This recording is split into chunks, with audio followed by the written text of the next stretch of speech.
Ramassez les restes de la table, votre mère paysanne sera choyée, s'esclaffe le mari, la réponse de l'épouse. Naëlie se leva et attendit son ami Lilian, qui parlait avec le professeur.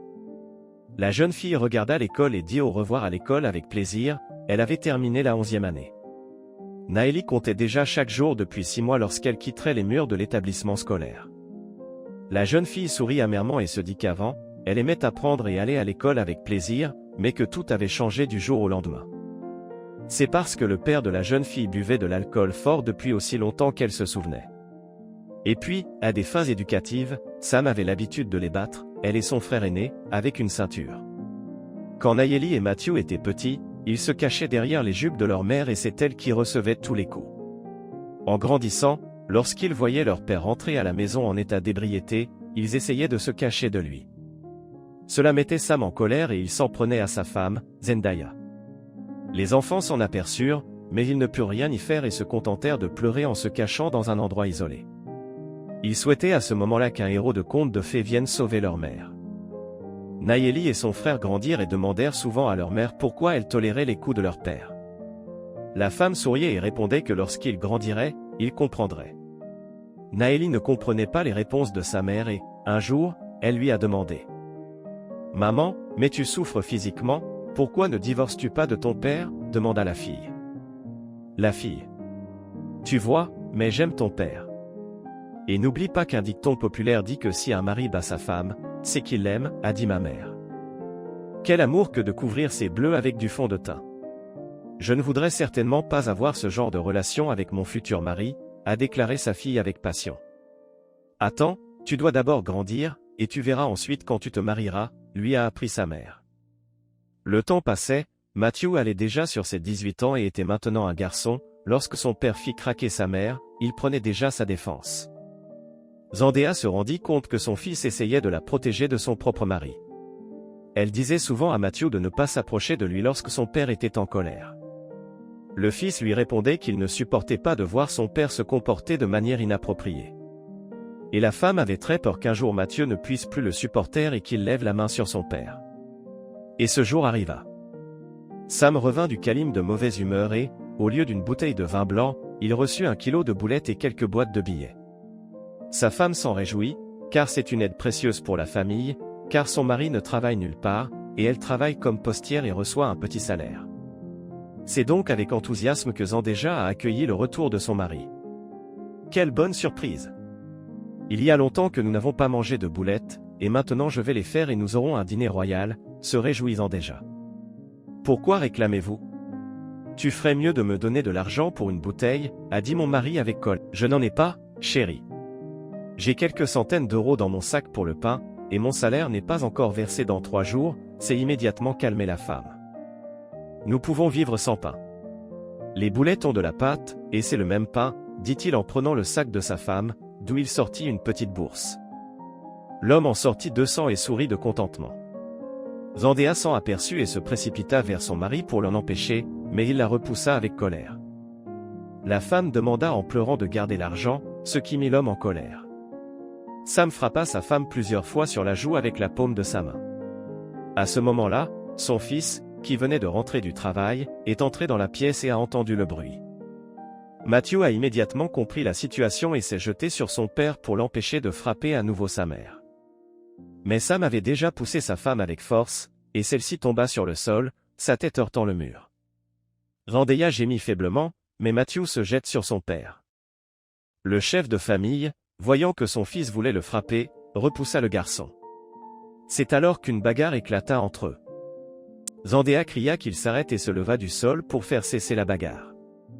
Dès que la femme s'est approchée d'eux, son mari a esquivé et lui a donné un coup de pied sur le côté. L'épouse s'est penchée et s'est lentement couchée sur le sol.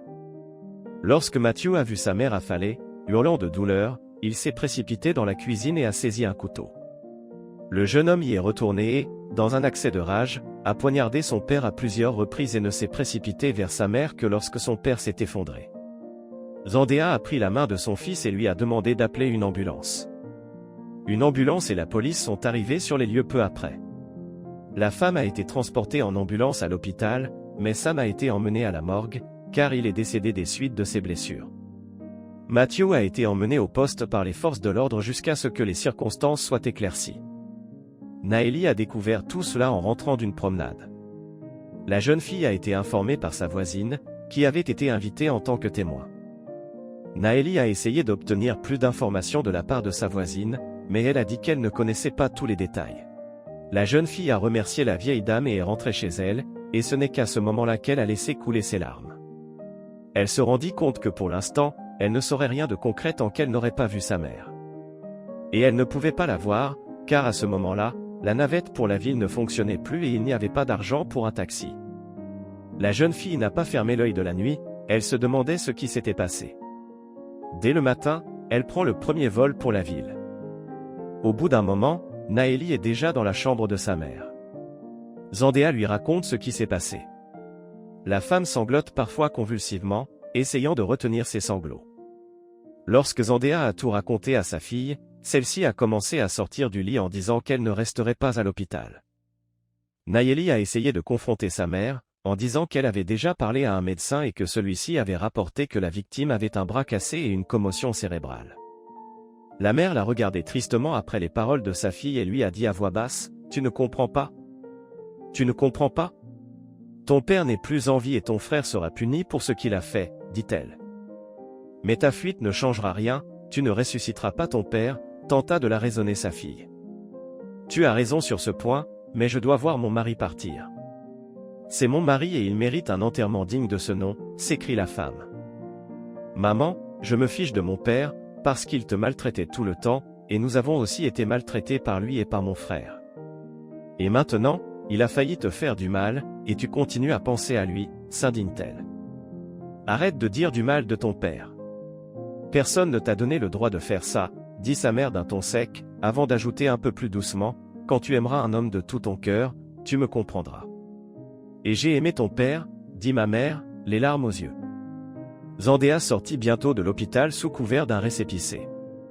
Et la mère et la fille, avant de repartir chez elles, s'arrêtèrent à la gare où Matthew était stationné. Elles y apprennent que le jeune homme ne sera pas relâché car il a été arrêté pour un crime qu'il a commis et qu'il a avoué. Zandéa a demandé à l'agent des forces de l'ordre de ne pas juger son fils parce qu'il l'avait défendu. Mais l'homme en uniforme lui a dit qu'il ne décidait de rien, qu'il y aurait une enquête et ensuite un procès. Peu de temps après, Sam a été enterré. Naëlie fut très surprise de voir que tant de gens étaient venus dire adieu à cet homme qui ne pouvait pas vivre un jour sans boire. La jeune fille regarde avec étonnement les villageois qui disent du bien de son père. Naëlie ne comprenait pas comment ces gens pouvaient parler de manière aussi flatteuse de cet homme qui bricolait sans cesse avec sa femme. Le lendemain des funérailles, Natacha reçut la visite d'une amie qui savait déjà tout ce qui s'était passé. Lilian demanda à sa compagne comment se sentait Zandéa. Naëlie sourit et répondit tristement que sa mère pleurait son mari bien-aimé et que Matthew risquait d'être puni. Lilian prit place à côté de son amie et parla. « Il va être difficile pour ta mère de vivre ici maintenant, si elle pleure encore Matthew, dit-elle. »« Qu'est-ce que tu racontes, c'est son fils. » s'indigne Naëlie. « Sans vouloir te vexer, tu sais, j'ai entendu mes parents parler hier soir. Et je ferais mieux de t'en parler pour que tu sois prête. Ils disent que ton frère est responsable de tout, qu'il a fait exprès d'enlever la vie à ton père. Tu vois, ton père était comme une baguette pour les villageois, il avait des mains en or. Il pouvait couvrir le toit, construire une cabane en rondin et creuser un puits, et tout cela gratuitement. Il lui achetait une bulle et il était content, mais il n'avait plus personne vers qui se tourner pour obtenir de l'aide, alors il n'avait pas besoin de payer beaucoup d'argent. Nos villageois ont juste utilisé ses mains et ils ne se soucient pas de ce qui arrive à Matthew, dit-elle ouvertement. Mais mon frère protégeait ma mère, ce n'était pas sa faute, répond Naëlie avec colère. Je t'ai dit pourquoi les villageois disent cela. Toi et moi savons comment était ton père, mais pour les autres, il était joyeux et toujours prêt à aider pour une somme modique. Je te dis cela pour que tu sois prêt lorsque tu entendras des propos déplacés à ton égard, explique-t-elle. Et en effet, quelques jours après l'enterrement du père de Naëlie, la jeune fille se rend au magasin pour acheter du pain. Elle a croisé une voisine qui habitait quelques maisons plus loin. Naëlie lui dit poliment bonjour, mais la femme lui jette un regard méprisant et reste silencieuse. La jeune fille haussa les épaules, perplexe, et continua son chemin, quand soudain elle entendit sa voisine. « Matthew est un bâtard, tu as ruiné un tel homme. » Dans quelques mois, il n'y aura plus personne pour bêcher le jardin, car Sam n'est plus de ce monde, et c'était un tel homme. Et c'est la faute de ton frère, se lamenta la femme. Naëli se retourna pour faire face à la femme et cria avec ferveur. Oui, qu'est-ce que tu en sais? Mon père est un homme terrible, il battait sa femme, terrorisait ses enfants. Et Mathieu protégeait sa propre mère d'un tyran, et mon frère ne l'a pas tué volontairement, c'est arrivé comme ça, tente-t-elle de faire comprendre à sa voisine. Oui, nous savons tous que Sergueï a levé la main sur son épouse, mais votre mère a continué à vivre avec cet homme, ce qui signifie qu'elle l'a apprécié. Et Mathieu a levé la main sur son propre père, il n'en avait pas le droit. Tu es probablement comme ton frère, dit la femme avec colère, crachant dans la neige et s'éloignant. Naëli se retint de justesse de pleurer dans la rue. Elle n'est pas allée au magasin, mais a couru jusqu'à la maison. Elle rentra chez elle et ce n'est qu'à ce moment-là qu'elle laissa les larmes couler. Sa mère est sortie de la pièce en pleurant. Vendéja est allée voir sa fille, s'est assise à côté d'elle et lui a demandé ce qui n'allait pas.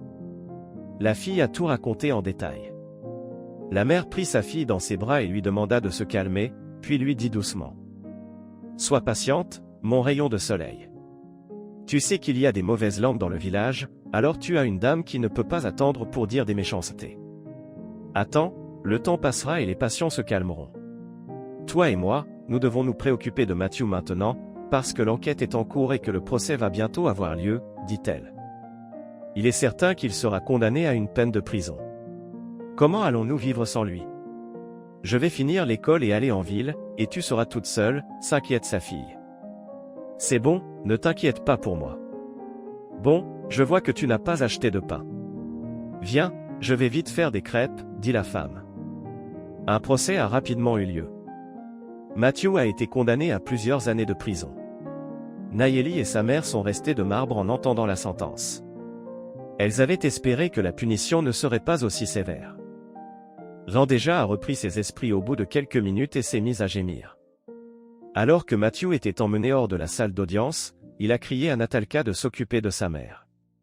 Celle-ci se contenta de hocher la tête, car elle ne pouvait pas parler, car elle avait une boule dans la gorge qu'elle ne pouvait pas avaler. Naëli avait terminé l'école et attendait son ami. Pendant la période où Mathieu avait été enfermé, elle avait entendu à plusieurs reprises des paroles de colère disant que son frère était la dernière des crapules et qu'il n'avait pas pris assez de temps en prison. Naëli essayait d'ignorer ces personnes, mais ces paroles lui laissaient encore des traces dans l'âme. Lilian arriva bientôt et annonça joyeusement qu'elle était libre de rentrer chez elle. Naëli sourit à son amie et lui demanda si elle était prête à aller en ville dans un avenir proche. Lilian fit un clin d'œil malicieux et hocha joyeusement la tête. Peu de temps après, Naëli s'apprêtait à partir pour la ville afin de se rendre à l'institut. Avant de partir, sa mère fit asseoir sa fille à côté d'elle et lui dit qu'elle voulait lui parler. La fille répondit volontiers qu'elle écoutait attentivement et regarda sa mère. Zandéa regarda sa fille et lui dit avec un sourire triste. « Comme tu es devenue belle. Tes cils sont longs, tes lèvres sont soignées. Je voudrais te dire, ma fille, que les gens de la ville sont très différents de ceux de notre village. Et les hommes y font de beaux discours qui font perdre la tête aux filles, dit-elle. Maman, si tu me dis d'être discrète, je m'en souviendrai. Ne t'inquiète pas pour ça. Mais je veux aussi te dire quelque chose. Si je ne peux pas entrer dans un institut économique, je ne viendrai pas ici, mais je resterai en ville et je trouverai un emploi. Je louerai une chambre et j'y vivrai, et l'année prochaine, j'essaierai à nouveau. Ne le prenez pas mal, mais je ne veux pas retourner au village, même si 6 mois se sont écoulés depuis la mort de mon père et que les mauvaises langues ne peuvent toujours pas se calmer, a déclaré la fille. Je te comprends et je ne te reproche pas ta décision.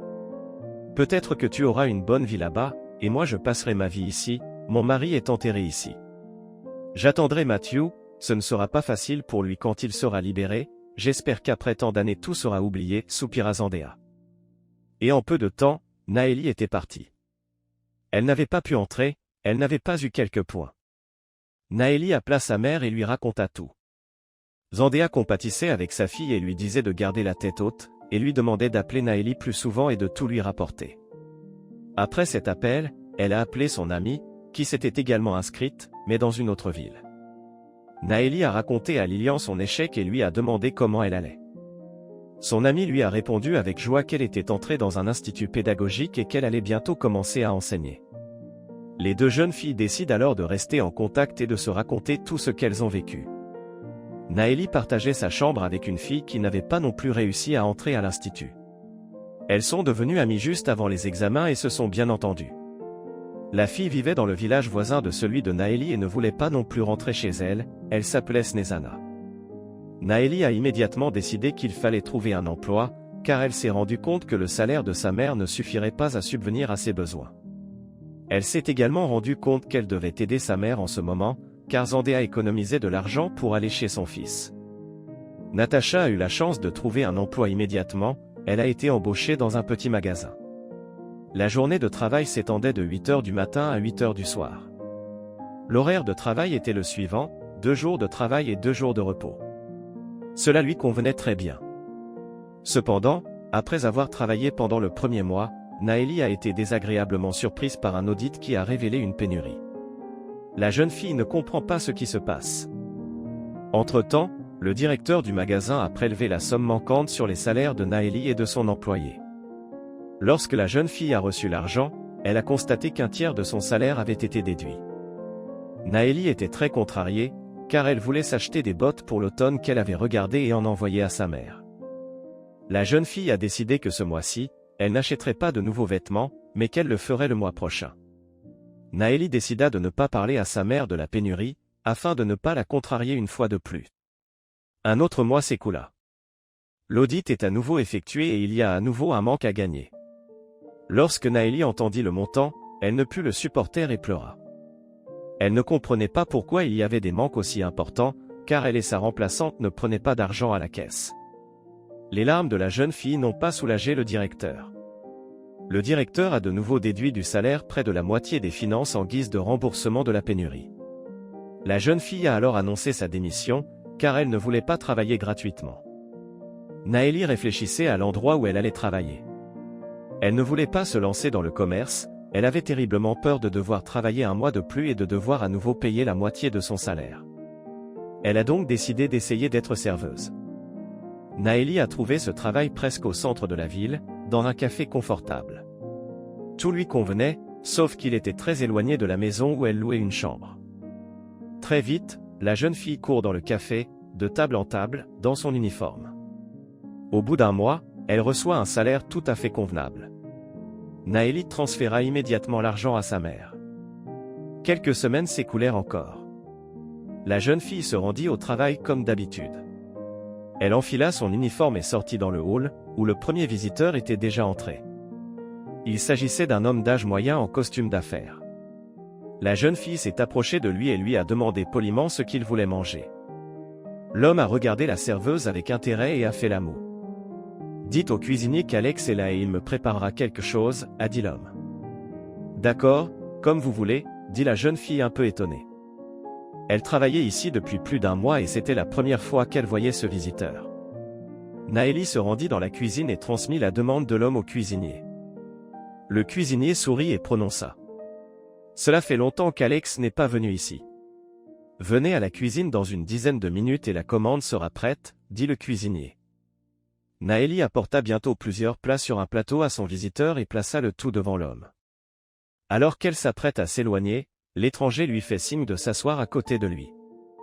La jeune fille répondit que le personnel n'avait pas le droit de faire cela et qu'elle serait condamnée à une amende. L'homme rit et dit que lorsqu'il lui avait demandé de le faire, la serveuse n'avait pas eu à payer d'amende. Naëlie s'assit prudemment, car elle craignait que le gérant du café ne vienne la réprimander. Pendant ce temps, Alex demandait à la fille qui elle était, depuis combien de temps elle travaillait ici, quel était son nom. Naëlie répondit et jeta un coup d'œil à la porte d'entrée, attendant que le directeur de l'établissement entre. Bientôt, le visiteur mangea et demanda l'addition. L'homme sortit quelques billets de son sac et les posa sur la table en disant qu'il n'avait pas besoin de monnaie. Alex s'est ensuite levé et s'est dirigé vers la sortie. La jeune fille s'est intéressée à l'homme et ensuite seulement à l'argent. Elle a vu que le visiteur avait payé l'addition en double, elle s'est sentie gênée et Naëlie a voulu donner une partie de l'argent et a couru vers la sortie, mais il était trop tard, Alex est monté dans la voiture et la voiture a démarré. La jeune fille se demanda qui était cette personne et décida de demander au cuisinier. Naëlie s'est approchée de l'homme au tablier blanc et lui a demandé avec embarras. « Qui est Alex ?» demanda-t-elle. C'est un ami de notre patron. Il possède un atelier de réparation automobile. Avant, il venait souvent manger ici, mais maintenant il ne vient plus beaucoup, dit le cuisinier. Naëli remercia le cuisinier pour l'information et se rendit dans le hall alors que les visiteurs entraient. La jeune fille avait pris des commandes toute la journée et n'avait cessé de penser à sa nouvelle connaissance. Alors que la journée de travail touchait à sa fin, elle fut appelée par le directeur de l'institution.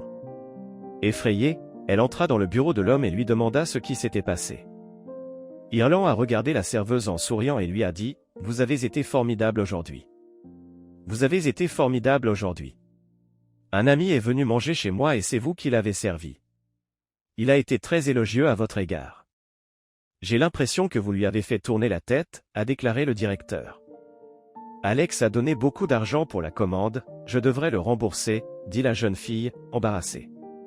Elle pensait que son patron l'appelait pour la gronder parce qu'elle s'était assise pour parler à un visiteur pendant la journée de travail.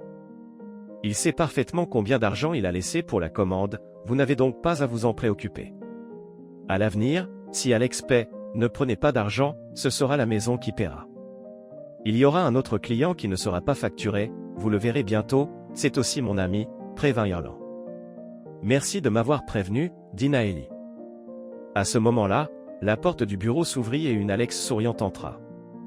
Irland se leva de sa chaise et se dirigea rapidement vers son ami, qu'il serra immédiatement dans ses bras.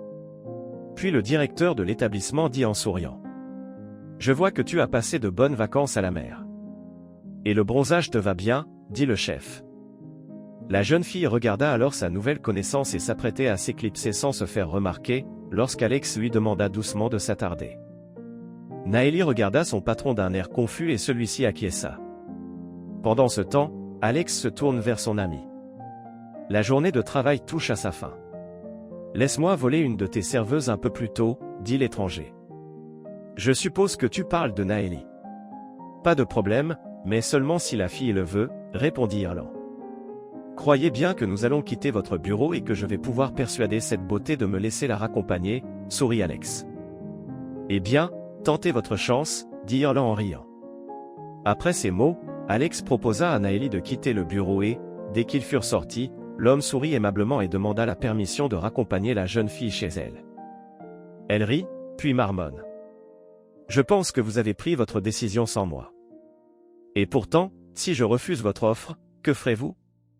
Naëli sourit d'un air énigmatique. Sobe bruyamment et tu auras honte qu'un homme aussi adulte ait été amené à verser des larmes de crocodile, répondit Alex.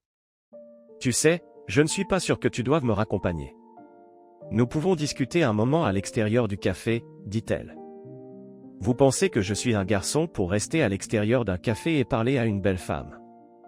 Non, laisse-moi t'emmener dans un restaurant et nous nous y assiérons, a-t-il suggéré. Merci, mais vous ne devriez pas faire ça. Je préférerais que tu me raccompagnes, mais je te préviens que j'habite loin, dit Naëli, gêné. Ne t'inquiète pas, je suis sur un cheval de fer, dit-il en souriant. Naëli se retrouva bientôt dans la voiture avec Alex, qui parlait de lui en souriant. Il avait 31 ans et vivait seul dans un appartement d'une chambre avec sa mère, son père étant décédé l'année dernière. Alex est lui-même entrepreneur individuel depuis plusieurs années. Il a été marié à un moment donné, mais la vie n'a pas marché et le divorce a suivi, et il n'a pas eu d'enfant dans le mariage. L'homme a ensuite révélé qu'Irland est son meilleur ami et qu'il y en a un autre qui s'appelle Vincent. À la fin de son récit, Alex a ajouté qu'il aimait les bonnes tables et les courses. La jeune fille, lorsqu'elle entendit parler de courses, regarda sa nouvelle connaissance avec étonnement. L'homme, voyant la surprise sur le visage de la jeune fille, a immédiatement demandé quelle chose inhabituelle il avait dite. Naëli a répondu, gênée, qu'elle n'avait jamais assisté à une course de chevaux. Alex sourit et marmonne. Eh bien, je sais où nous aurons notre premier rendez-vous. Je t'emmènerai à l'hippodrome. Je t'emmènerai à l'hippodrome et nous ferons quelque chose d'amusant. Nous irons ce dimanche, ce sera demain, a déclaré l'homme. Est-ce qu'on se tutoie déjà? Et dimanche, c'est mon jour de travail, donc ça ne marchera pas, répond Naëli. Allons-y avec le « vous » où nous ferons comme si nous étions amoureux maintenant. Et pour le boulot, on va régler ça tout de suite. Tu as dû oublier qu'Irland est mon ami, et sur ces mots, l'homme sortit son téléphone portable et appela son ami. Alex lui explique la situation et lui demande d'accorder à la jeune fille un jour de congé imprévu. En réponse, l'ami a ri et a dit qu'il donnait son bonjour. Après l'appel, Alex a regardé Naëlie et lui a souri. « Tu vois maintenant à quelle vitesse tous tes problèmes sont résolus en ma présence, a-t-il dit. « Je vois, a-t-elle dit en riant, avant d'ajouter, nous sommes ici. Il est temps de se dire au revoir, et il est temps pour toi de rentrer chez toi aussi, dit-elle. J'aimerais encore te parler, mais je vois que tu es fatigué après cette journée de travail, et ce serait égoïste de ma part de te retenir plus longtemps. Laisse-moi donc embrasser ta main délicate et tu pourras aller dans ta chambre, a dit Alex. La jeune fille donna sa main à l'homme, qui toucha doucement sa paume avec ses lèvres. Naëlie sentit ce contact lui donner des frissons. Elle n'avait jamais connu un contact aussi étroit avec un homme. Alex pressa ses lèvres contre la paume de sa main pendant quelques instants, puis relâcha la main de la jeune fille. Naëlie se sentit immédiatement rougir, elle ouvrit rapidement la portière et sauta de la voiture sans même dire au revoir à sa nouvelle connaissance. Lorsque la jeune fille arriva à l'appartement, elle se mit à la fenêtre. Elle espérait que la voiture serait encore là, mais elle avait disparu. La jeune fille soupira de déception et se dirigea vers la salle de bain pour prendre une douche. Sous l'eau courante, elle se souvint de sa conversation avec Alex, puis de son contact avec sa paume. Puis ses pensées ont dérivé vers le rendez-vous de demain à l'hippodrome. Et puis elle s'est sentie comme électrocutée, parce qu'ils n'avaient pas parlé de l'heure à laquelle elle devait quitter la maison, et qu'ils n'avaient pas échangé leur numéro de téléphone. La jeune fille se mordit la lèvre inférieure de frustration, elle ne savait pas comment remédier à la situation maintenant. Le lendemain matin, Naëlie se leva d'un air dégoûté. Elle se rendit compte que le rendez-vous n'aurait pas lieu, car elle ne passerait pas toute la journée à attendre Alex devant l'entrée. Elle essaya de ne pas penser au fait qu'il n'y aurait pas de rendez-vous, mais ses pensées y revenaient sans cesse et elle se dirigea vers la fenêtre. L'heure approchait de 2 heures lorsque le téléphone sonna. Naëlie regarda le numéro, mais elle ne le connaissait pas. La jeune fille décrocha et reconnut instantanément la voix d'Alex, qui s'exprimait sur un ton amical. « Tu es parti si vite hier que je n'ai même pas eu le temps de prendre ton numéro de téléphone, dit-il. »« Mais c'est toi qui m'appelles en ce moment, dit-elle joyeusement. » Naturellement, j'ai dû rappeler Irland au téléphone. En vrai chef, il a les numéros de téléphone de ses collaborateurs. D'accord, mais nous manquons de temps. De toute façon, tu as un peu plus d'1 heure pour te préparer, et ensuite, dès que j'arrive, je t'appelle et tu sors, dit Alex. D'accord, c'est d'accord, dit la jeune fille en coupant la communication et en riant de bon cœur. Elle était heureuse en ce moment. Elle aimait beaucoup cet homme, et elle voulait passer le plus de temps possible avec lui. Elle pensait même que cet homme pourrait être son autre moitié dans la vie. Bientôt, les jeunes gens se rendirent à l'hippodrome. La jeune fille regarda la course et posa de nombreuses questions à son compagnon. Le jeune homme répondait à Naëlie avec un sourire. Dès que la course fut terminée, la jeune fille demanda à l'homme à quelle fréquence il allait courir. Alex avoue qu'il y va de différentes manières et explique que tout dépend des circonstances. Après l'hippodrome, les jeunes gens sont allés faire un tour en ville. Entre-temps, ils ont abordé différents sujets. La jeune fille a apprécié la communication du jeune homme, et elle voulait que cette journée ne se termine pas, elle se sentait donc bien à ce moment-là. Cependant, Alex raccompagna Naëlie chez elle vers 21 h et lui dit qu'il devait partir parce qu'il devait se lever tôt pour aller travailler demain. La compagne eut du mal à se retenir de soupirer de déception. L'homme embrassa à nouveau la paume de la jeune fille, qui se retrouva dans le même état qu'hier. En rentrant chez elle, Naëlie se dit qu'elle allait avoir 2 jours de congé. Elle avait espéré passer ces jours avec Alex, mais l'homme ne l'avait pas appelé une seule fois. Naëlie était contrariée et pensait qu'apparemment son comportement ne plaisait pas à cet homme. C'était donc un jour ouvrable, elle est venue travailler. Son premier visiteur était Alex. Naëlie ne savait pas quoi penser en le voyant, mais il l'appela et lui demanda seulement une tasse de café. La jeune fille s'est pliée à la demande de l'homme et s'apprêtait à partir quand Alex a dit « Asseyez-vous. Asseyez-vous. Il y a un barman et il ferait un bon serveur. Je veux que vous sachiez que vous ne travaillerez plus ici, lui dit-il. Que voulez-vous dire par là? Demande la femme, déconcertée. Cela fait des jours que je pense à toi. Je ne sais pas comment vous déclarer mon amour, mais vous m'attirez follement. Je serai plus bref, je propose que nous commencions à vivre ensemble, lui dit-il. Mais nous ne nous connaissons pas du tout. Non. Cela ne me convient pas, lui répond-elle. Quel genre de personne êtes-vous, vous les femmes? Vous voulez faire passer toutes vos relations par le bureau des mariages, a dit Alex avec un peu d'irritation et a immédiatement ajouté, mais vous n'êtes plus une fille et vous savez très bien que vous devez apprendre à vous connaître non seulement dans la conversation, mais aussi au lit, et seulement alors pour légaliser la relation, a dit Alex avec confiance. C'est là que tu te trompes complètement. Tu as peut-être eu des filles en voiture et tu connais bien les scènes de lit. Je peux vous dire que je suis innocent dans cette affaire. Et je ne veux pas que vous vous serviez de moi et que vous me jetiez ensuite comme un jouet indésirable, dit-elle en rougissant. Alexa regarda la jeune fille avec étonnement après ces mots. L'homme ne s'attendait manifestement pas à une telle réponse. Sur ses entrefaites, la jeune fille se leva, le visage rouge de colère, et s'apprêtait à partir lorsqu'elle fut saisie par la main par son interlocuteur et priée de s'asseoir. Naëlie s'exécuta à contre-séhur et regarda le jeune homme d'un air interrogateur, qui marmonna au même moment. Je suis désolé, je ne voulais pas vous offenser. C'est juste que maintenant, à ton âge, toutes les filles sont plus que sensibilisées à ces questions délicates, dit-il avec un air coupable.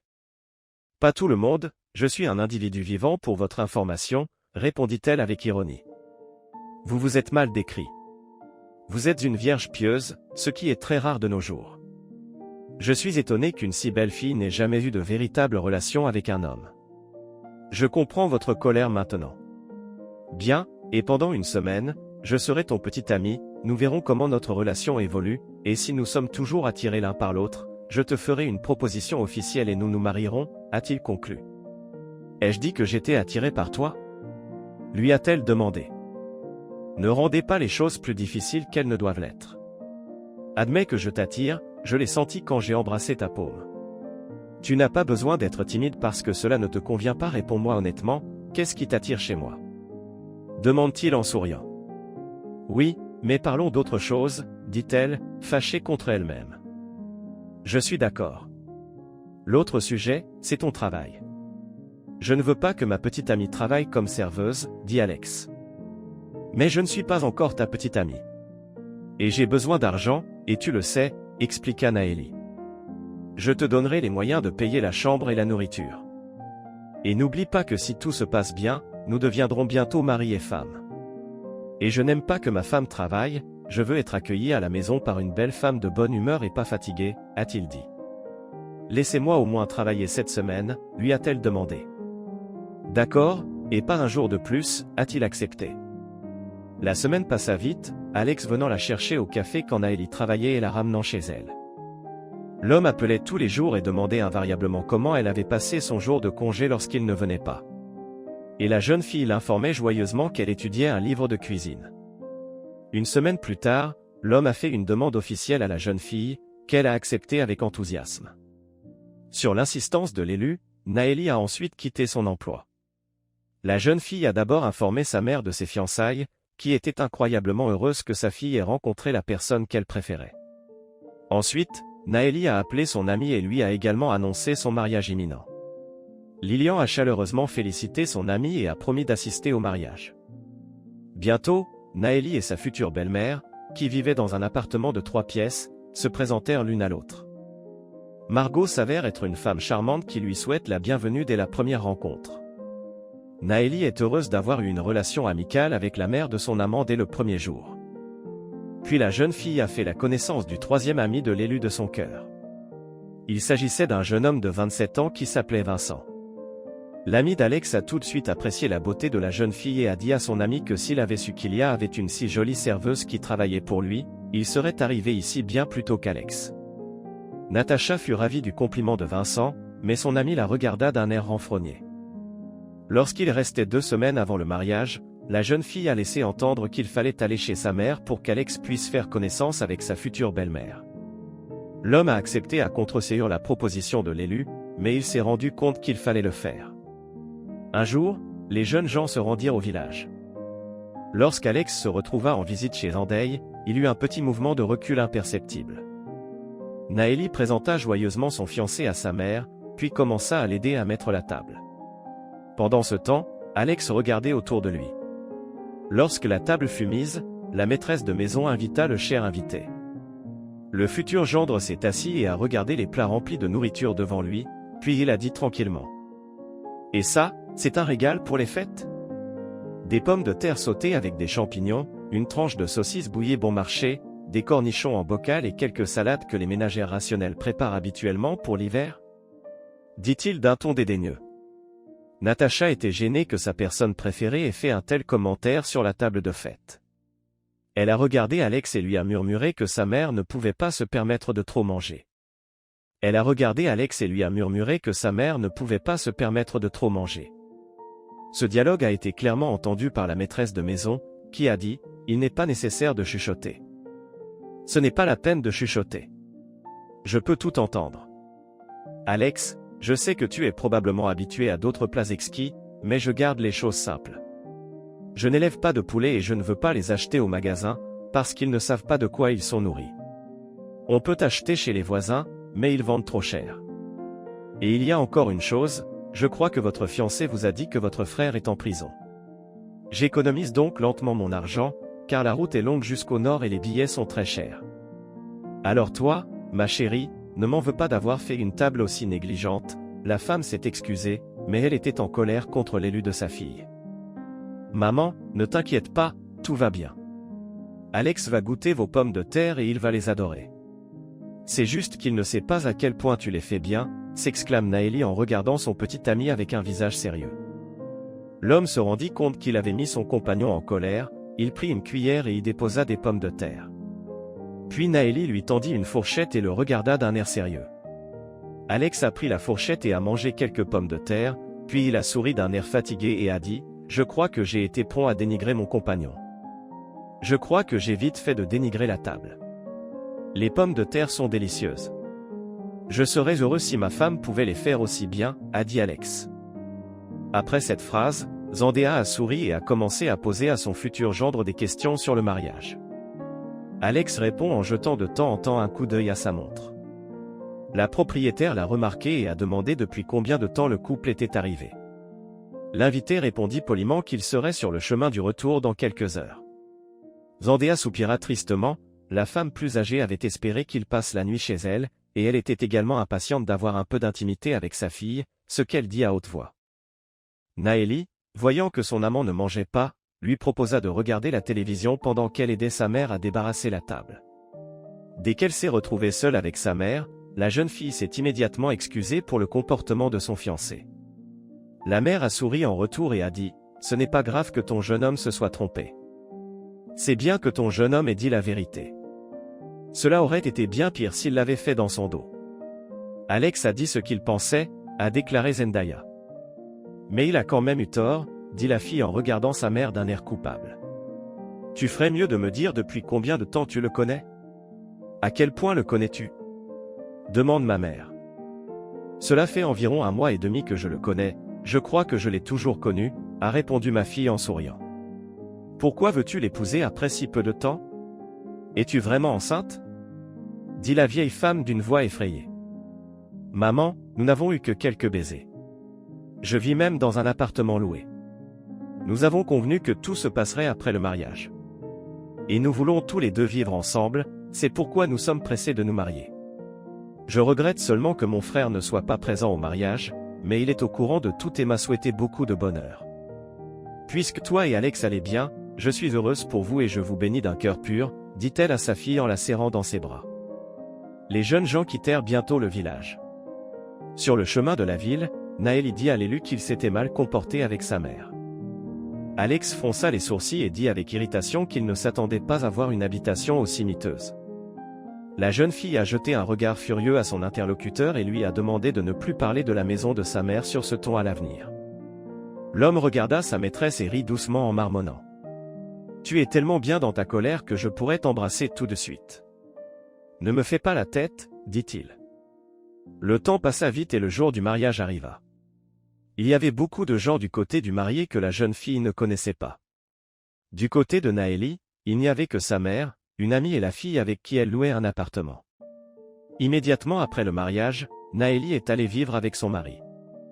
La jeune fille était impatiente de commencer à s'installer dans son nouvel appartement. Elle voulait que leur appartement soit agréable et confortable. Naëlie n'a pas oublié que son mari est très exigeant en matière de nourriture. Elle a donc souvent consulté le site de cuisine pour trouver un plat intéressant et le préparer à son mari pour le dîner. Parfois, elle avait des questions sur la cuisine, auquel cas elle appelait le cuisinier d'Ilia et le consultait. L'année s'est donc écoulée rapidement. Le moment approchait où la jeune fille voulut à nouveau entrer à l'institut.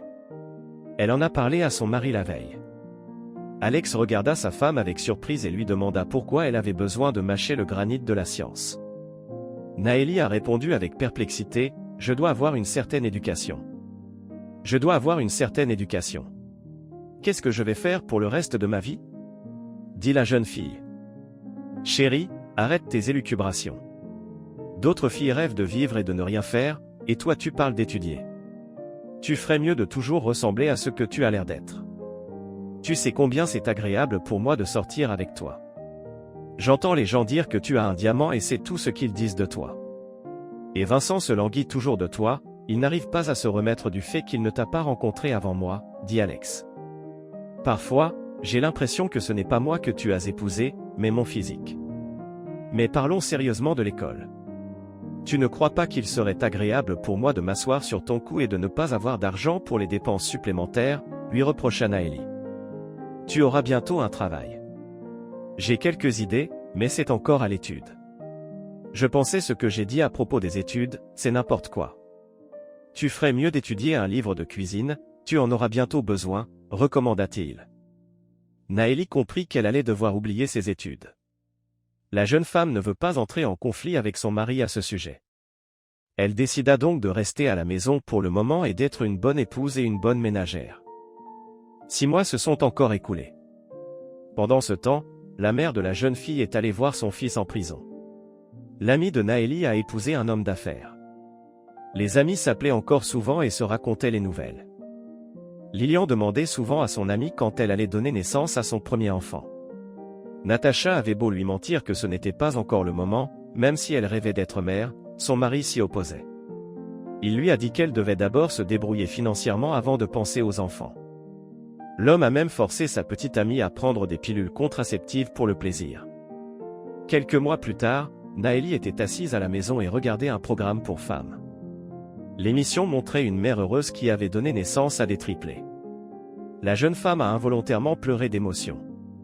À ce moment-là, son mari est rentré du travail, il a regardé sa femme avec surprise et lui a demandé ce qui s'était passé. La jeune femme a essuyé ses larmes et a marmonné. Cela fait 2 ans que nous vivons ensemble et je veux que nous ayons une famille complète, c'est-à-dire nous et notre enfant, a commencé à dire Naëlie. Tu recommences, n'est-ce pas? Tu en as besoin. Après tout, tu auras du mal à t'en sortir plus tard, avec les couches, le manque de sommeil la nuit et tout ce genre de choses, a énuméré Alex. Je sais tout cela, et je suis prêt à me donner tout ce mal. C'est juste que tu travailles toute la nuit et que je m'ennuie, s'est-elle lamentée. Et pendant ton temps libre, apprends à tricoter, c'est très bien. Tu auras un travail, je te le promets, dit-il. La jeune fille se rendit compte qu'il était inutile de parler d'enfant à son mari. Elle a donc décidé de tomber enceinte par la ruse. Une jeune femme a cessé de prendre des contraceptifs. Au bout d'un certain temps, elle s'est aperçue qu'elle était enceinte. Pour en avoir le cœur net, Naëlie s'est rendue à la clinique pour femmes, où le médecin l'a félicité d'avoir agrandi sa famille le plus tôt possible. La jeune femme a pris l'avion pour rentrer chez elle, débordante de bonheur. Elle se demande maintenant comment l'annoncer à son mari. Naëlie a attendu son mari à la sortie du travail et a essayé de trouver tous les moyens possibles pour lui annoncer la nouvelle. Quand Alex est rentré à la maison, elle lui a dit dans le couloir, « Je suis enceinte. »« Je suis enceinte, je suis allée chez le médecin aujourd'hui », a déclaré la jeune fille. « Comment est-ce possible? Tu n'as pas pris les pilules ?» se demande l'homme. « Oui, j'ai demandé la même chose au médecin. J'ai demandé la même chose au médecin, mais il m'a dit qu'il y avait des défaillances dans le corps et que les pilules ne donnaient pas l'effet escompté, c'est ce qui m'est arrivé, a menti la femme. Alors il faut interrompre la grossesse, dit sèchement le mari. Ce n'est plus le cas. Le délai n'est pas approprié pour cela. Ne t'inquiète pas, ma chérie, nous nous en sortirons, dit affectueusement la jeune femme. Bien sûr qu'on va y arriver. Tu vas être soufflée comme une vache et tu ne pourras rentrer dans aucune robe, dit l'homme avec irritation. Le temps passe. La grossesse de Naëlie se déroula sans complications. La jeune femme donna bientôt naissance à une petite fille, qui fut prénommée Amélie. Naëlie était très heureuse de cet événement, car elle n'était plus seulement une épouse, mais aussi une mère. Les années passent et Amélie atteint l'âge de 3 ans. Naëlie envisage d'envoyer sa fille à l'école maternelle. Elle voulait que l'enfant soit en contact avec ses pairs. C'est ce que la jeune femme a dit à son mari. Celui-ci n'était pas contre et s'est rangé à l'avis de sa femme.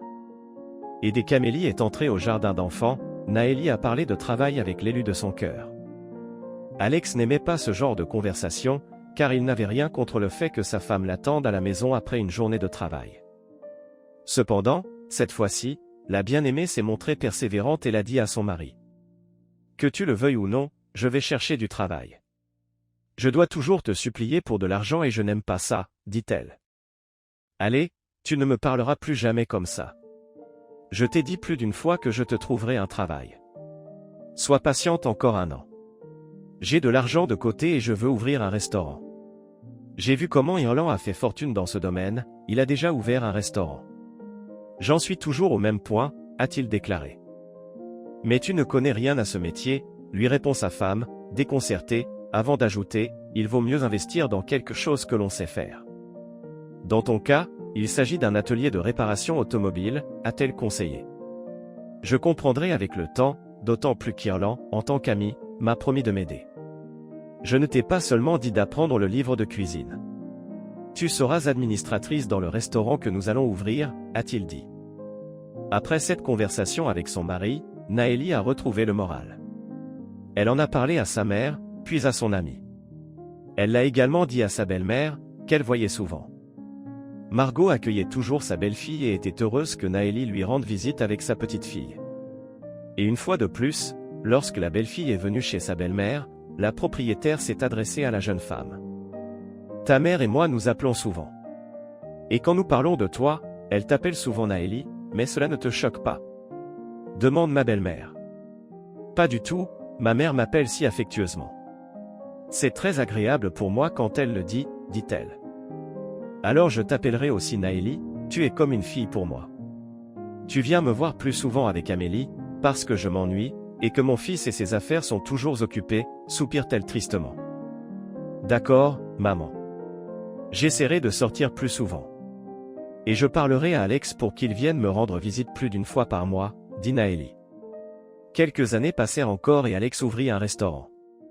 Naëlie était heureuse comme une enfant, car elle n'aurait plus à rester à la maison. Cependant, son mari lui dit qu'au début, il embauchera un administrateur expérimenté et qu'elle devra apprendre à ses côtés.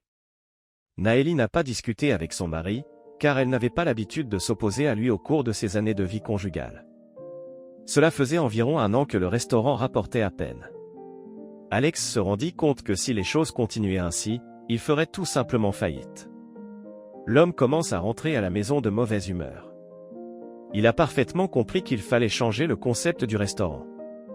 L'épouse, voyant que l'élu s'affolait pour le restaurant, lui disait souvent de demander de l'aide à un ami. Alex a répondu en disant « Irland conseille de faire un grand ménage dans cet établissement et de changer complètement le menu pour le rendre plus facile à préparer. Disons que je suis d'accord avec le menu, c'est facile à faire. Mais pour la rénovation, il faut une somme d'argent fabuleuse, où vais-je la trouver? On peut quand même faire un emprunt. » Exactement, c'est ce que je vais faire, s'explique-t-il. Au bout d'un certain temps, Alex a contracté un prêt important auprès de la banque. Le restaurant a été fermé pour des travaux de rénovation qui ont duré plus d'1 mois. De nouveaux meubles et équipements ont été achetés. Naëlie observe l'enthousiasme de son mari pour le restaurant. Elle espérait qu'après toutes ces innovations, l'établissement commencerait à générer des revenus. Puis vint le jour où le restaurant ouvrit ses portes. De nombreuses annonces ont été publiées dans le journal pour annoncer qu'il y avait un nouveau restaurant en ville, avec un excellent menu pour tous les goûts. Alex a immédiatement invité ses amis à fêter l'ouverture du restaurant. Il s'attendait à recevoir beaucoup de visiteurs ce jour-là et espérait, comme sa femme, que les recettes augmenteraient considérablement. Une semaine s'est écoulée depuis l'ouverture du restaurant. L'affluence était faible. Alex en était furieux, mais il ne savait pas quoi faire. L'homme paniquait et Naëlie ne savait pas comment aider son mari. Elle était déjà allée voir Ilia en cachette de son élu et lui avait demandé comment régler la situation. Un ami de l'époux a répondu. J'ai dit à Sacha dès le début que cet événement était un échec. Vous voyez où se trouve le restaurant, l'élite n'y vit pas et les riches ne s'y rendent pas volontairement. Quand Alex a voulu ouvrir un restaurant à cet endroit, je lui ai tout de suite dit qu'il fallait que ce soit une cantine ou un restaurant. Mais tu connais ton mari, s'il reste sur ses positions, tu ne pourras pas le faire changer d'avis, se lamente mon ami. Vous pourriez peut-être lui reparler. Tu devrais voir qu'il est tellement en colère que je ne peux pas le regarder sans pleurer, a expliqué Naëlie. Mes mots ne signifient rien pour lui, et tu t'en rends compte toi aussi. Je te conseille d'essayer de le persuader de vendre le restaurant pour que tu puisses rembourser le prêt, dit Irland. D'accord. Merci pour le conseil, répondit la jeune fille. Naëlie venait d'évoquer la vente du restaurant et avait immédiatement provoqué l'indignation de son mari.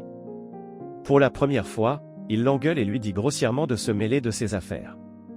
La jeune femme, après une conversation malheureuse, a pris sa fille et s'est rendue, presque en pleurs, chez sa belle-mère. Lorsque Naëlie est arrivée chez Margot, elle a raconté la querelle à son mari. La propriétaire a demandé à sa belle-fille de se calmer et lui a proposé de passer la nuit avec elle. La belle-fille a refusé, car elle savait que son mari n'approuverait pas un tel acte et en a parlé à sa belle-mère. Margot s'est portée volontaire pour appeler Sounou et a immédiatement composé le numéro. Alex, tu sais, j'aimerais que Naëlie et Amélie restent chez moi ce soir, dit la femme au téléphone. Qu'est-ce que c'est que ces trucs bizarres? C'est une femme mariée et elle devrait être avec son mari. Je viendrai la chercher moi-même, dit le fils d'un ton menaçant. Mon fils, je sais que tu as des problèmes professionnels. Et tu déverses toute ta colère sur Natalka en ce moment, alors laisse-la rester avec moi pour une journée, insista Margot. Je suis sur le point de partir, a déclaré l'homme en sourdine et il a débranché le téléphone. Alex est déjà chez sa mère depuis 40 minutes. Il entra dans l'appartement et, sans mettre sa mère dans l'embarras, menaça sa femme en lui disant qu'il ne la laisserait pas sortir la querelle de la maison.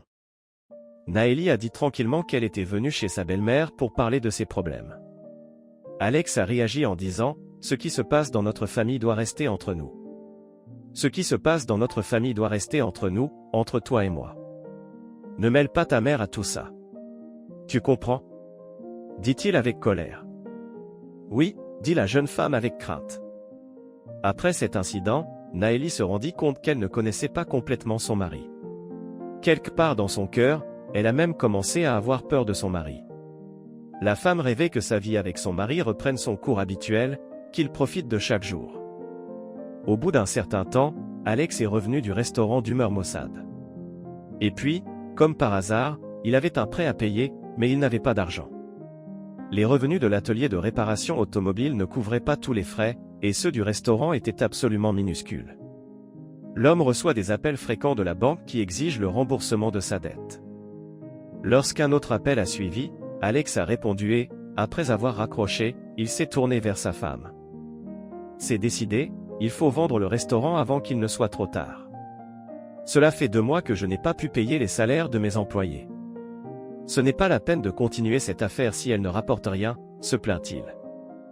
Je suis très heureuse que tu aies pris cette décision, a répondu affectueusement la femme, qui était en fait ravie des paroles de son mari. Alex a rapidement vendu le restaurant. Le produit de la vente a été utilisé pour rembourser un prêt de la banque. Dès que cela s'est produit, Naëlie a soupiré calmement, car maintenant son mari n'était plus angoissé par l'échec de son entreprise.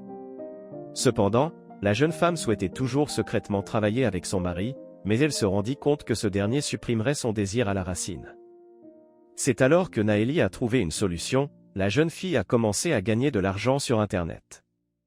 Elle a effectué des tâches simples dans les réseaux sociaux, ce qui lui a permis de gagner un peu d'argent. 2 mois après la vente du restaurant, Alex est rentré à la maison, dépité. Naëlie a demandé à son mari ce qui s'était passé. L'élu, essayant de cacher son irritation, a répondu qu'il était allé chez Ilia et que les choses se passaient bien. L'épouse, surprise par les paroles de son amant, lui dit « Tu devrais être heureux que ton ami soit en bonne santé. Tu devrais être heureux que ton ami se débrouille bien dans ce domaine. Tu ne te rends pas compte que moi aussi je veux monter à cheval, pas ramasser les restes de la table », lui a reproché Alex. « Es-tu jaloux d'Ilia » demanda soudain Naëlie, surpris par cette circonstance. « C'est une question difficile. Peut-être qu'il y a de l'envie au fond de moi. Mais nous avons toujours besoin de ce revenu supplémentaire. Il est temps de déménager dans un appartement plus luxueux, je veux dire, nous devrions acheter un appartement de 2 chambres et vendre celui-ci. Le seul moyen de s'en sortir est d'ouvrir un autre atelier de réparation automobile, a-t-il déclaré. Mais où trouver l'argent? Allez-vous à nouveau contracter un prêt? Se demande ma femme. Non, répond catégoriquement l'homme, qui ajoute, je n'ai plus envie d'avoir affaire aux banques. Je vais réfléchir à quelque chose. Après cette conversation, un mois s'est écoulé. Un matin, alors que son mari est parti au travail et que Naëlie allume son ordinateur portable et s'apprête à s'occuper d'une mission sur les médias sociaux, le téléphone sonne. La femme décroche et entend la voix excitée d'une voisine qui habite en face de sa mère. Elle lui annonce que Zendaya a été transportée à l'hôpital pour une crise cardiaque. Naëlie sursaute et appelle immédiatement son mari. Dès qu'Alex a répondu, elle lui a annoncé la triste nouvelle et lui a demandé de l'emmener à l'hôpital. Le conjoint demande avec un peu d'irritation, « Et jusqu'où vas-tu aller ? Et jusqu'où vas-tu aller ?» Le mari a répondu, « Jusqu'à ce que maman aille mieux. Jusqu'à ce que maman aille mieux. Je peux aller avec Amélie ou la laisser avec ta mère, c'est comme tu veux, dit Naëlie. Je ne la laisserai aller au village qu'avec ma fille. Ne charge pas ma mère avec un enfant, dit Alex d'un ton dédaigneux. Comme tu le dis, chérie, répondit la jeune fille en souriant, elle comprenait aux paroles de son mari qu'Alex était toujours jaloux d'elle et que c'est pour cela qu'il ne voulait pas la laisser partir seule. Peu de temps après, Naëlie était déjà assise à côté de sa mère, allongée sur un lit d'hôpital. La jeune femme caressa le bras de Zendaya et lui dit affectueusement que tout irait bien. La malade regarde sa fille et lui dit de ne pas s'inquiéter. Naëlie acquiesce et se dit qu'elle devrait appeler son frère pour l'informer de la maladie de sa mère. La jeune femme ne se rendit même pas compte que l'appel de Matthew lui apporterait des ennuis. Quelques jours passent. Naëlie rentre de l'hôpital à la maison de sa mère. 2 voitures de police la dépassent. La jeune fille se demanda au même moment ce qui s'était passé dans leur village pour qu'autant d'agents des forces de l'ordre soient arrivés. À sa grande surprise, les voitures s'arrêtent près de la maison de sa mère. Naëlie s'approcha des invités indésirables et leur demanda « Que s'est-il passé ? Que s'est-il passé ?» demande-t-elle. « Nous avons besoin de Zendaya, dit l'homme en uniforme d'un air morose. Elle est à l'hôpital et je suis sa fille, dit la jeune fille. Matthew s'est évadé de prison et a traumatisé notre employé. Nous le recherchons, était-il ici ? Demande l'agent. Non. Il voulait prendre des nouvelles de sa mère, c'est ce qu'il a fait, dit faiblement la jeune femme qui se sentait mal à l'aise. Entre-temps, l'interlocuteur a demandé à ouvrir la maison pour l'inspecter et, à ce moment-là, un signal a retenti sur la radio. L'homme répondit et après quelques instants, il déclara que l'opération de recherche du criminel en fuite était terminée puisque Matthew avait été attrapé. Naëlie est alors entrée dans la maison, où elle a pleuré désespérément. Elle savait très bien que son frère s'était échappé uniquement pour rendre visite à sa mère. Matthew avait peur que sa mère n'attende pas qu'il sorte de prison. Naëlie se rendait également compte que son frère aurait plus de temps pour s'évader. Elle savait aussi qu'il ne fallait pas le dire à sa mère, car Zendaya, avec son problème cardiaque, risquait de ne pas supporter la nouvelle. Un certain temps passa et la mère de Naëlie sortit de l'hôpital. Zendaya demanda à sa fille de rester encore un peu avec Amélie. Naëlie ne pouvait pas refuser la demande de sa mère, même si son mari l'appelait tous les jours pour lui demander quand elle rentrerait à la maison. Cela fait quelques jours que Zendaya est sortie de l'hôpital. Alex était au courant et, une fois de plus, lorsque son épouse lui demanda de rester chez sa mère un jour de plus, il s'évanouit et vint lui-même au village après un certain temps. L'homme a salué poliment sa belle-mère et lui a ordonné de rentrer chez elle. Naëlie comprit que son mari lui en voulait pour sa longue absence et qu'elle lui manquait. La famille retourna bientôt en ville. La vie reprend son cours normal. Mais au bout d'un mois, lorsque Naëlie revint du village, elle commença à se sentir mal à l'aise, son corps la démangeant sans cesse. Cela n'a pas échappé à Alex, qui en a parlé à son épouse. Elle a vécu dans la vieille masure de sa mère, elle a dû attraper la gale. « Va voir le médecin demain, dit-il. » Naëlie n'a pas contredit son mari en retour, car elle s'est sentie dégoûtée. Elle se rendit à un rendez-vous où le médecin lui prescrivit une série d'examens. Peu après, le médecin lui a annoncé qu'elle souffrait de diabète sucré. Naëlie a regardé le médecin d'un air stupéfait et lui a demandé « Mais personne dans notre famille n'est atteint de cette maladie, s'interroge la jeune femme. Vous avez dit vous-même que vous aviez eu beaucoup d'ennuis ces derniers temps. Vous avez donc contracté le diabète sur une base nerveuse. Vous devriez maintenant aller à l'hôpital pour un examen complet, recommande le médecin. Naëlie rentre chez elle déprimée, elle ne veut pas rester sur un lit d'hôpital. Elle informe son mari de sa maladie, qui n'est pas ravi de la nouvelle. Alex a immédiatement dit à sa femme de ne pas hésiter et d'aller à l'hôpital. La femme acquiesce et dit « D'accord, mon chéri. D'accord, mon chéri. Mais tu vas avoir du mal maintenant, car tu vas devoir emmener et ramener Amélie au jardin d'enfants, dit-elle. Ne t'inquiète pas, je trouverai une solution, répondit-il. Naëlie est bientôt admise à l'hôpital. Elle y est restée environ 2 semaines.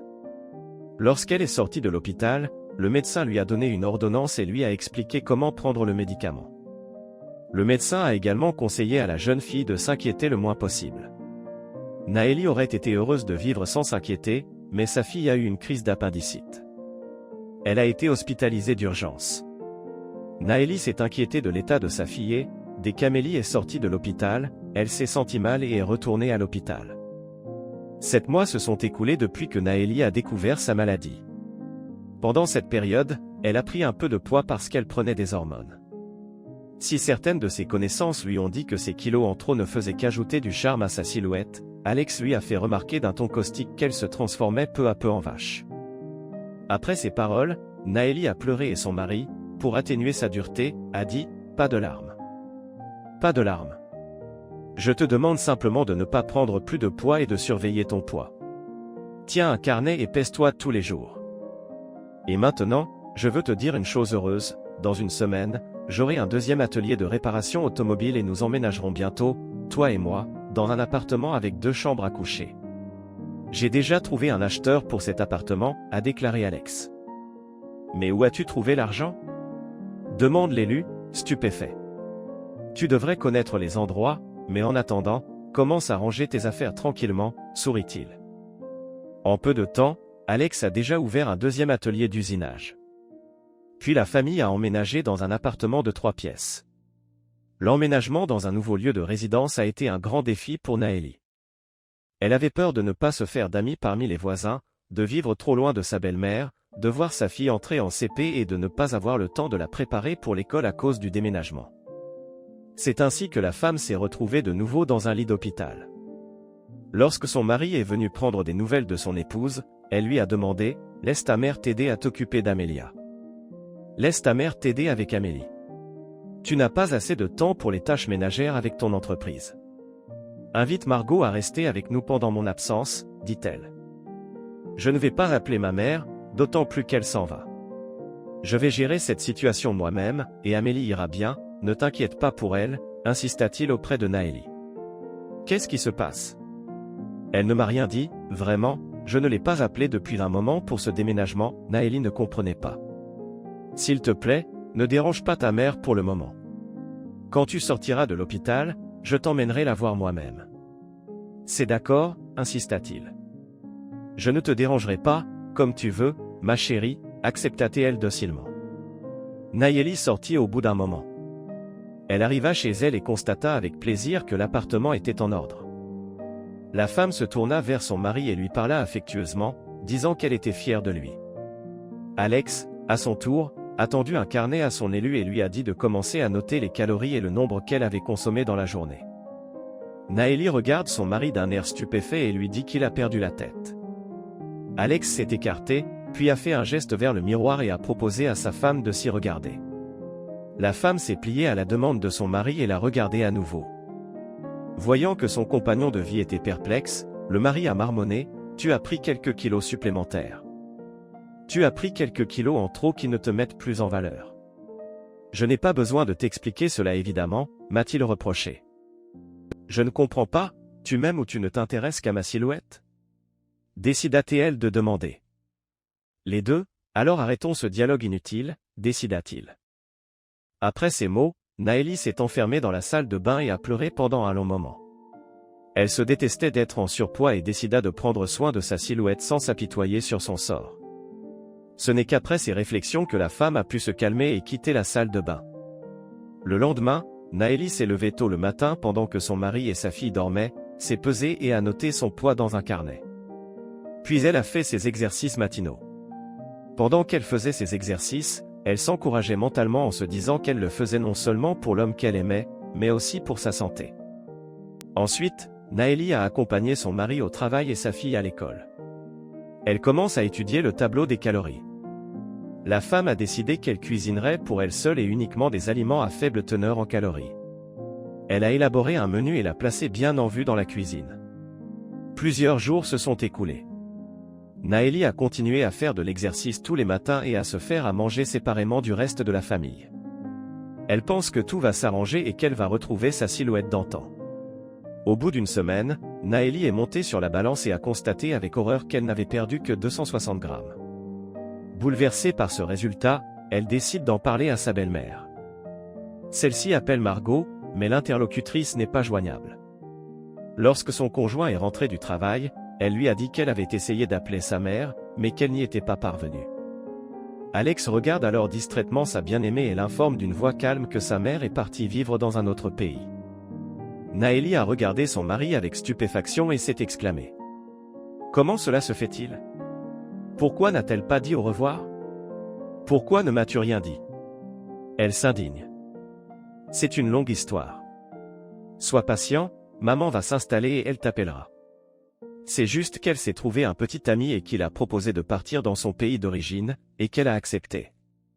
Et maman n'a pas à nous rendre compte de ses actes, c'est une adulte, dit Alex comme s'il l'avait interrompu. Ce n'est pas que Margot ait des comptes à nous rendre, s'indigne la jeune femme en essuyant ses larmes avec sa main. Et d'ajouter, ce n'est pas la question. Nous nous entendions bien avec elle et elle est partie sans nous dire un mot. Ce n'est pas gentil pour ses proches. C'est de ça que je parle maintenant, dit-elle avec de la tristesse dans la voix. Calmez-vous. Je t'ai expliqué qu'elle avait une bonne raison de faire ce qu'elle a fait. Et laissons tomber le sujet. En fait, ton mari est rentré du travail affamé et il veut manger comme un loup, dit le mari. Naëlie n'a d'autre choix que de se diriger en silence vers la cuisine et de mettre la table pour nourrir son époux. La femme faisait tout cela automatiquement, car ses pensées étaient préoccupées par le comportement de sa belle-mère. Elle n'arrive pas à croire que Margot ait fait une telle chose. Naëlie était offensée que sa belle-mère ait agi de la sorte envers elle et Amélie. Cela faisait un mois que Naëlie essayait de perdre du poids. Elle décida de voir combien elle pèserait à la fin du mois. La femme est montée sur la balance et a été déconcertée. Elle constate qu'après tous ses efforts, elle n'a perdu qu'1 kilo. Naëlie n'a d'abord pas cru au résultat et s'est rapidement rendue au dispensaire le plus proche où elle a demandé à être pesée. Cependant, l'infirmière a confirmé le résultat que Naëlie avait obtenu sur la balance à la maison. La femme est repartie désespérée, parce qu'elle s'était tellement épuisée, souvent mal nourrie, à regarder sa famille dévorer du poulet au four ou manger de la crème glacée. Naëlie essayait de quitter la cuisine à ces moments-là pour ne pas se laisser tenter, et toute cette souffrance, c'était pour 1 kilo. Elle était sur le point de renoncer à perdre du poids lorsque l'idée lui est venue d'aller voir un nutritionniste pour trouver un régime qui soit compatible avec le diabète. Aujourd'hui, Naëlie reçoit un nouveau menu du médecin. La femme recommence avec diligence une nouvelle tentative pour perdre ses kilos superflus. Elle respecte scrupuleusement le menu et fait 15 minutes d'exercice le matin. Un mois plus tard, Naëlie monte sur la balance. Voyant le résultat, la femme court à la cuisine et déchire rageusement la feuille de menu, car elle a perdu 720 grammes de poids au cours de cette période. Lorsque son mari arrive ce jour-là, son épouse se plaint auprès de lui qu'une fois de plus, son mois a été gâché, car elle n'a perdu que très peu de poids. Alex sourit et dit avec arrogance qu'elle ne faisait pas assez d'efforts. Naëlie a senti son ressentiment monter et a voulu répondre à son mari, mais elle s'est immédiatement ravisée, car elle s'est rendue compte que la conversation risquait de déboucher sur un scandale, ce qu'elle ne souhaitait pas. Le lendemain matin, Naëlie a accompagné son mari au travail comme d'habitude, a emmené sa fille à l'école et a appelé une amie. Elle lui fait part de son problème et lui explique que sa relation avec son mari se détériore à cause de cela. Quand Alex a monté l'arnaque, il a dit à tout le monde que ma mère était partie à l'étranger. Cela m'a semblé étrange à l'époque, mais j'ai fait entièrement confiance à mon mari. Et pendant un certain temps, j'ai attendu que ma belle-mère s'installe dans un nouvel endroit. Mais au fil du temps, Margot ne s'est jamais montrée. J'en ai parlé à mon mari et, chose étonnante, il s'est montré embarrassé par la question concernant ma mère. C'est alors que j'ai senti que quelque chose n'allait pas. Je me suis rendu à l'adresse où vivait ma belle-mère et je suis tombé par hasard sur une voisine qui m'a parlé de la pension de famille. J'ai été étonné par les mensonges de mon mari et je ne lui ai rien dit. J'ai commencé à chercher Margot toute seule. J'ai visité plusieurs pensions de famille, mais il n'y avait aucune femme nulle part. J'étais stupéfaite, car je ne savais pas comment trouver une belle-mère. J'ai recommencé à visiter des pensions et, dans l'une d'elles, on m'a conseillé de chercher un parent dans une maison de retraite. C'est là que j'ai trouvé Margot. Vous auriez dû voir à quel point elle était heureuse de me voir. La vieille dame pleurait à chaudes larmes. Ma belle-mère m'a parlé des documents, de la façon dont elle les avait signés et du fait que son fils ne lui rendait pas du tout visite. Je lui ai demandé pourquoi elle n'était pas venue d'elle-même. Et au même moment, j'ai réalisé que j'avais posé une question stupide, car Margot pouvait à peine bouger, dit Naëlie en faisant une pause et en regardant les invités. Le silence s'installe dans la salle, tout le monde est choqué par cette histoire. La femme resta silencieuse un moment, puis elle regarda les personnes présentes dans la salle et dit « Mais ce n'est pas tout. Mais ce n'est pas tout. J'attendais que quelqu'un demande pourquoi Margot n'appelait pas, puisqu'elle a un téléphone portable. Eh bien, il y a aussi une petite histoire. Il se trouve qu'Alex avait pensé à tout, il a dit à sa mère qu'il avait accidentellement fait tomber son téléphone portable dans l'eau et qu'il ne fonctionnait plus. Alex avait promis à sa mère d'acheter un téléphone portable, mais comme vous le savez tous, il ne l'a pas fait. Une autre chose que j'aimerais dire, c'est qu'Alex a placé sa mère dans une maison de retraite qui n'est pas des plus décentes. Même si je déteste le dire, toutes les institutions n'ont pas un personnel correct. Il se trouve que Margot s'est retrouvée dans une telle maison de retraite, dit Naëlie en s'arrêtant de parler et en se tournant vers son mari. Elle lui jeta un regard froid, puis sourit et commença à débarrasser lentement la table du reste de la nourriture. Les convives regardent la femme avec étonnement. Naëlie prenait son temps pour agir, réalisant à cet instant qu'elle avait choqué tout le monde avec son histoire. Lorsqu'il ne resta plus que le pain à ranger dans le sac, la femme se tourna vers son mari et lui dit doucement. « Tiens, mon cher mari, j'ai récupéré les restes de la table de fête, et c'est cette nourriture qui ira sur la table de ta mère et de la mère de mon village, dit-elle. » Vincent s'est levé à ce moment-là, il a regardé son ami avec mépris et a dit, avec une légère colère, qu'il ne s'attendait pas à ce que son ami fasse une telle chose. Alex resta silencieux en réponse, il n'avait rien à dire pour se justifier. Irland prend alors la parole et se prononce en faveur du propriétaire. « Que as-tu fait, Alex ? Margot est ta propre mère et tu lui as fait ça. » Vince avait raison, on ne s'attendait pas à ce que tu sois aussi méchant, l'homme voulut continuer à parler, mais Naëlie l'interrompit. « Irland, je suis désolé de t'interrompre à mi-parcours, mais je veux juste te dire quelque chose. Alex et toi êtes amis, mais il était jaloux de toi, alors il a décidé d'ouvrir un restaurant. Mais son affaire a échoué. Il n'arrivait pas à admettre que tu réussisses si bien en tant qu'entrepreneur. Alex a alors décidé que si le restaurant n'avait pas de succès, il ouvrirait un atelier de réparation automobile. C'est ce qu'il a fait, mais seulement d'une certaine manière. Tout le monde sait maintenant avec quel argent Alex a acheté l'atelier d'usinage. Il est également clair qu'il a utilisé cet argent pour acheter un appartement de 3 pièces, a expliqué la femme. On sonne alors à la porte. Naëlie s'exclame que les invités les plus chers sont arrivés et se précipite pour ouvrir la porte. Bientôt, Margot entre dans le hall, appuyée sur 2 cannes, suivie de sa voisine. Puis Landéa apparut, suivie de Naëlie. Margot s'approcha de son fils qui, au même moment, baissa la tête. Alex ne voulant pas regarder sa mère, l'aîné posa sa main sur la tête de l'homme et le caressa doucement. Puis elle a demandé à Vincent de l'aider à s'asseoir à côté de son fils. L'homme s'empressa d'aider la femme à s'asseoir. Ce n'est qu'à ce moment-là que Margot se tourna vers son fils. « Eh bien, bonjour, mon fils. Je suis venu te souhaiter un bon anniversaire. Je suis désolé de ne pas t'avoir apporté de cadeau, mais je l'ai fait. Merci pour ce que tu as fait. Je ne te ferai pas de reproches, ça ne sert à rien. Une sagesse populaire dit que la loi du boomerang n'a jamais été abrogée. Pourtant, je ne voulais pas que cette loi t'affecte. Que puis-je te dire de plus, et je n'ai rien de plus à te dire. Je me sens seulement mal pour toi devant tes amis, ta femme et Alice. J'ai dû manquer quelque chose dans ton éducation pour que tu puisses traiter ta mère de la sorte. Et maintenant, avec votre permission, je vais m'adresser à votre femme, car c'est grâce à elle que je suis assise en face de vous maintenant, dit Margot en tournant la tête vers Naëlie et en lui souriant affectueusement. Puis la vieille femme fit signe à sa belle-fille de s'approcher d'elle avec son doigt. Celle-ci s'approcha de sa belle-mère et s'accroupit devant elle. Margot caresse la tête de la petite fille et lui dit doucement. « Je t'ai déjà remercié pour tout, mais je veux que ces gens sachent ce que tu as fait pour moi, » a commencé à dire ma belle-mère. « Tu n'as pas besoin de dire merci.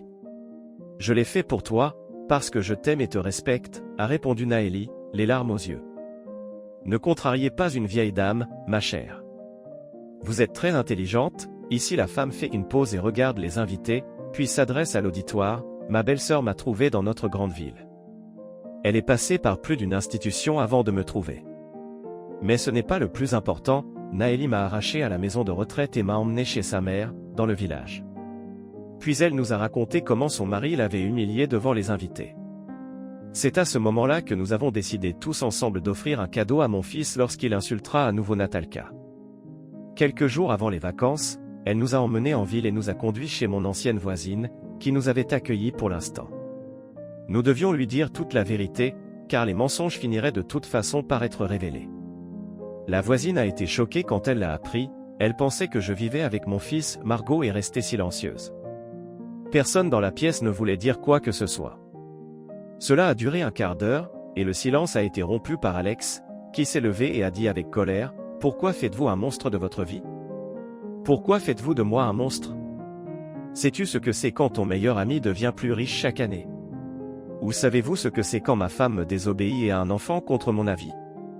Comprenez-vous au moins ce que c'est quand votre épouse prend des kilos tous les jours et ne s'occupe pas du tout d'elle? » C'est indigné le fêter. « Arrête de dire des bêtises. » Vincent interrompit Alex et continua immédiatement à parler, « On ne t'a pas empêché de développer ton entreprise dans ta propre direction. Et pour autant que je sache, Irland t'a découragé d'ouvrir un restaurant, il t'a tout de suite prévenu que ce n'était pas le bon endroit. Et à propos d'Amélie, ce que je ne comprends pas, c'est que vous n'êtes pas heureux d'avoir une belle-fille. Et je dirai encore une chose à propos de votre femme. C'est une femme extraordinaire et tu devrais être fier d'avoir une telle femme, dit l'homme. À ce moment-là, Vincent fut touché par la main de Naëlie et lui demanda de ne pas continuer, mais de la laisser parler. L'homme sourit à la femme et dit qu'il était un gentleman et qu'il céderait toujours la place à une dame. Naëlie remercia Vincent d'un regard et se tourna vers son époux. « Toi et moi, nous en avons fini avec les restes. Maintenant, mettons un point de plus à mon embonpoint. Si tu es agacé par ma silhouette, je te rassure, tu ne la verras plus à partir de maintenant. Toi et moi, nous divorçons, et n'essaie même pas de me faire peur en me disant que ma fille va rester avec toi. Après tes paroles, j'ai compris qu'Amélie, tu n'en as vraiment pas besoin, tu ne voulais juste pas payer de pension alimentaire après le divorce, et tu n'en as rien à faire de l'enfant. Et je peux aussi ajouter que tout ira bien dans ma vie et que je trouverai un homme qui m'aimera comme je suis maintenant. » dit la femme. Au même moment, la femme fut interrompue par Vincent, qui s'excusa auprès de Naëlie et lui dit qu'il y avait déjà une personne qu'il aimerait. Naëlie sourit, elle savait que l'ami de son mari avait un faible pour elle depuis le jour où ils s'étaient rencontrés. Pendant ce temps, Vincent continuait à parler. « Tu sais que j'ai des sentiments pour toi.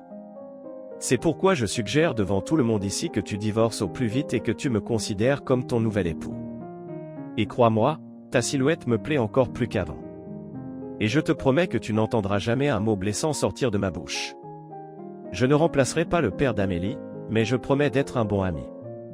Maintenant, c'est à toi de jouer, dit Vincent. » Naëlie est gênée par ces paroles et ne sait pas quoi dire. Sa mère vint à son secours et lui dit que si elle n'était plus amoureuse de son mari, il ne servait à rien de garder la famille unie. Et la femme plus âgée ajouta que l'offre de Vincent ne devait pas être acceptée tout de suite, mais qu'il fallait y réfléchir. Naëlie écouta sa mère et acquiesça, elle allait dire quelque chose quand Alex prit la parole. Il déclara sans ambages qu'il n'accorderait le divorce sous aucun prétexte. Au même moment, l'élu regarda l'homme et dit avec étonnement. « Vous me détestez donc, pourquoi voulez-vous vous battre pour obtenir le divorce? Je peux aussi te dire que je ne t'aime pas, c'est tout brûlé, ça arrive. » « Alors tu n'as pas à faire comme si tu ne savais pas qui tu es en ce moment, » s'exclama Naëlie. « Je t'ai déjà dit qu'il n'y aurait pas de divorce, » a répondu l'époux avec raideur. Vincent intervient dans la conversation entre le mari et la femme. « L'homme se tourne vers Alex. Tu sais, j'aimerais vraiment que ce soit l'époque du duel. J'aimerais bien le faire maintenant. Désormais, tu sais très bien que notre amitié est terminée. Désormais, je ne te serrerai même plus la main, je passerai à côté de toi sans te remarquer. Et pour ce qui est du divorce, vous pouvez agiter l'air avec des mots creux, mais le divorce aura lieu, parce que votre femme le veut. Et si vous essayez d'intimider Naëlie, croyez-moi, elle a un avocat qui est prêt à tout pour que cette femme soit heureuse dans sa vie. Vous êtes responsable de ce qui s'est passé. Naëlie vous aimait de tout son cœur, vous le saviez et les gens autour de vous le savaient. Mais tu t'es moqué d'elle et tu as piétiné son amour. Vincent prit la parole et se tourna vers la femme qu'il aimait, lui adressant un sourire encourageant et lui demandant de ne pas s'inquiéter. Naëlie sourit à son tour et remercia à nouveau l'homme pour son soutien. Vincent se tourna ensuite vers Margot. Tu ne devrais pas avoir honte de ton fils devant nous. Alex n'est plus un enfant et doit être responsable de ses actes. Et je vous propose aussi, ainsi qu'à la mère de Natacha, d'aller vivre dans ma datcha, il y a de l'air frais, du chauffage, en général, toutes les conditions pour le paradis. Et maintenant, je propose que nous quittions tout le propriétaire de l'appartement, qu'il soit seul avec ses pensées, je pense qu'il a beaucoup de choses à penser, suggéra Vincent à Naëlie pour qu'il rassemble les choses les plus nécessaires. La femme regarda l'homme avec surprise et lui demanda où elle allait vivre. L'homme rit et lui propose son appartement. Naëlie sourit et répondit qu'elle n'avait pas encore accepté sa demande en mariage et qu'il n'y avait donc pas d'urgence. Vincent sourit et fit la moue. Tu y réfléchiras chez moi. Et tu sais très bien que je me comporterai en vrai gentleman. Si tu n'acceptes pas mon offre, nous te trouverons un autre endroit pour vivre, dit-il. Naëlie regarda Vincent avec gratitude pour la énième fois et répondit soudain qu'elle était prête à devenir la femme de cet homme. Les personnes présentes dans la salle ont applaudi à tout rompre, sauf Alex, qui s'est reculé jusqu'à la fenêtre et s'est détourné de tout le monde. Sa mère s'est approchée d'Alex et lui a parlé doucement. C'est la faute de ton fils. Maintenant, mon conseil de mère, réfléchis à ton comportement. Il n'est jamais trop tard pour changer en mieux. Si tu t'en rends compte, tu sais où me trouver, soit chez la mère de Naëlie, soit au chalet de Vincent. J'aimerais que tu trouves la force de réaliser ce que tu as fait de ta vie. C'est tout ce que je voulais te dire, mon fils, lui dit la femme en se retournant et en marchant avec les autres vers la sortie.